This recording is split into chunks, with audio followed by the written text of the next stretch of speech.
Hello, it's Tina from Vintage Market and Paint Studio, and I'm not sure how many people I will have watching today, but I'm going to demonstrate.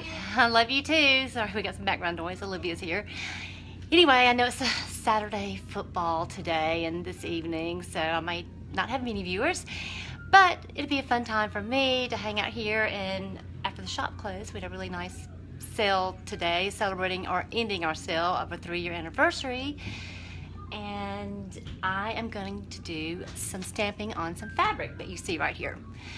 I have never used these before. My daughter has used like one of the other stamps that we have on fabric. I haven't used that one either, but I'm going to do my best, demonstrate it, see what happens. If anyone has any questions, feel free to pop in and ask them.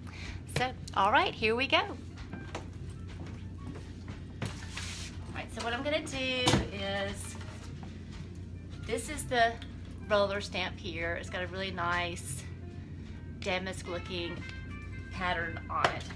It's gonna create a design on this fabric. And this is just some scrap fabric I had. It's kind of a velour.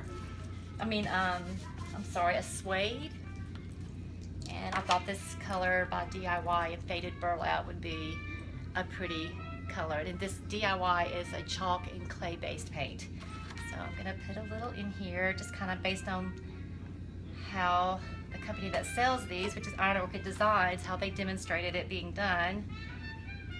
It looked fairly simple, but I guess we'll find out. I'm just gonna dip my brush in a little bit of water just to give this a little more fluidity. They said it didn't take much, so I'm just gonna spread this around a little bit. That may not be enough, but we're gonna give it a shot. And apparently this has some arrows on here, so I'm not sure. Okay. It's got a little angle to it, and I'm thinking that makes it easier for rolling. But, okay. Let's get our roller loaded and see what happens. And you can see it loads this sponge. And I don't have nearly enough. All right, let's try that again. So you want to get it really good and covered. And honestly, if it doesn't like have a complete design pattern, I'm thinking it'll be kind of cool and give it sort of a neat look. It's not rolling. Oh, there we go. Maybe you do it this way to load it. I'm not sure. We're playing. We'll see what happens. Again, I still feel like I need more. Let me try a little bit more.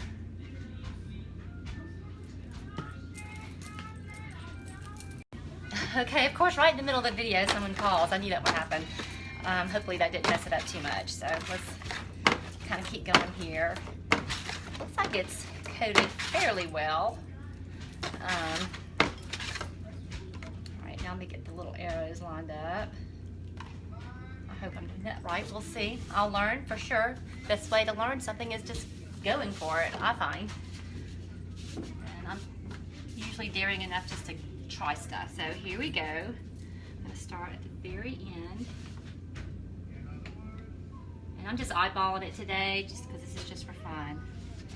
And I see the fabric is wanting to move with it. Uh-oh. All right.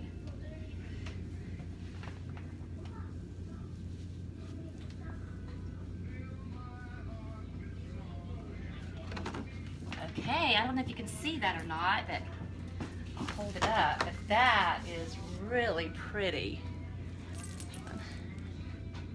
Do you see that? All right. Okay.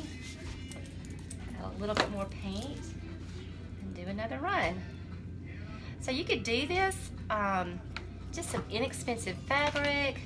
You could use drop cloths and use like an off black paint or black paint, and you can make those ruffles, curtains, and just really for very little money and not a whole lot of time into it,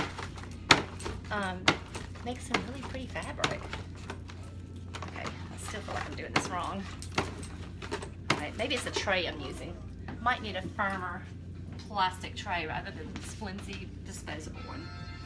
Okay. again, we gotta line up the arrow because we want to start in the same place as we did the first time. So I'm just gonna run this right alongside the other one. Okay, and I did something wrong. Oh well. Again. Oh, you know what I did? I turned it upside down. But you know what? I think that might can be fun. Just alternate. Do one this way and then do the next one this way. So, hey. It's a happy mistake. If you ever watched Bob Ross on PBS, I used to love watching him as a kid.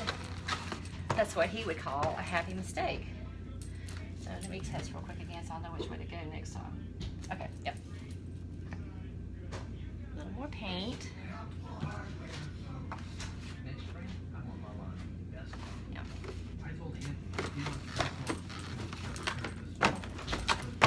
So, all right, there we go.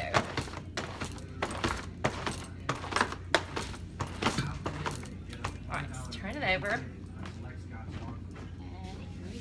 Oh, arrow, don't forget that. That can really mess you up. Okay. This is going to go off on the paper some, but that's okay. Again, it's for demonstration only.